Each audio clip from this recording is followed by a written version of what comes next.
Actually हमारे दिमाग में बहुत अलग अलग क्वेश्चन होते हैं। उन क्वेश्चन में एक सबसे पहला एक बहुत मेल से जुड़ा हुआ एक क्वेश्चन आता है कि व्हाट इज ईडी, ईडी क्या है। अगर ड्यूरिंग पेनिट्रेशन अगर मेरा 2-3 मिनट के अंदर मेरी एरेक्शन चला जाता है तो दैट मीन्स कि मैं ईडी में फॉल करता हूं या नहीं। तो वहां पर अगर मैं क्लैरिटी दूं तो वहां पर आप हो भी सकते हो, नहीं भी हो सकते हो, क्योंकि वो एक क्वेश्चन मार्क में आता है। अब होने और ना होने का रीजन मैं बताता हूं कैसे। अगर मान के चलो मेरे लिए सारी चीजें फेवरेबल है, मेरा पेनिट्रेशन से लेकर A to Z, मेरा पार्टनर, मेरी सारी चीजें नॉर्मल चल रही हैं, फिर उसके बाद भी अगर मेरा पेनिट्रेट करते ही 2-3 मिनट के अंदर एरेक्शन चला जाता है, दैट मीन्स कि मेरे अंदर कुछ ना कुछ प्रॉब्लम हो सकती है। मेरा टेस्टोस्टेरोन लो हो सकता है, पहला पॉइंट। मेरे को स्ट्रेस हो सकता है, मेरा कोर्टिसोल बहुत ज़्यादा बढ़ा हुआ हो सकता है, दूसरा रीज़न।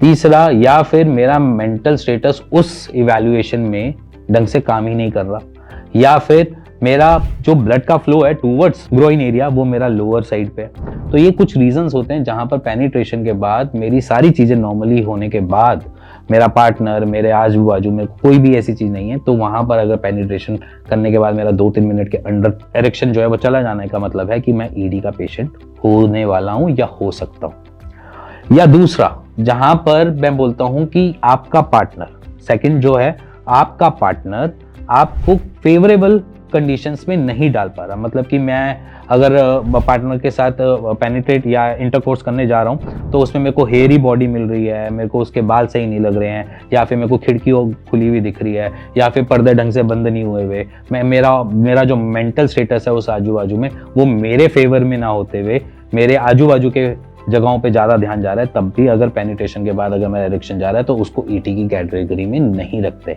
मतलब कि वहाँ पर ईडी नहीं है, वो मेंटली ही हम कुछ डिस्टर्बेंस फेस कर रहे हैं जिसकी वजह से हमें उस टाइम एरेक्शन नहीं मिल रहा। उसके बाद क्या पता अगला आपने इंटरकोर्स किया वो परफेक्टली फाइन जाएगा, ऐसा नहीं है।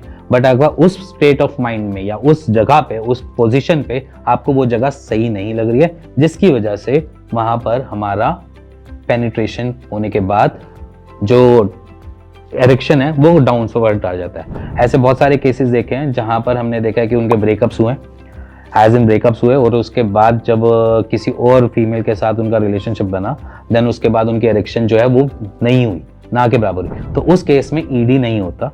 बट अगर यहाँ पर उसके फेवरेबल चीजें नहीं मिल रही जिसकी वजह से वो ईडी फेस करने की कोशिश कर रहा है या फेस हो रही है, बट वहां पर वो ईडी का पेशेंट नहीं है, तो इसलिए यहाँ पर स्टेट ऑफ माइंड पूरा का पूरा आपका काम करता है एज एन आपके एरेक्शन पे, एज एन आपके पूरी डे टू डे की रूटीन में। सो इसीलिए अगर आप कुछ भी ऐसा फेस कर रहे हैं तो आप बेचिंतित होकर हमें कॉल कर सकते हैं, मेरी टीम से बात कर सकते हैं और उसका एक राइट सोल्यूशन ले सकते हैं। इसी के साथ सीट फिट को सब्सक्राइब कर लो और इस वीडियो को लाइक कर लो। उसके बाद सारे अपडेट्स लेते रहो और अपनी सेक्सुअल पावर को टाइम टू टाइम बढ़ाते रहो।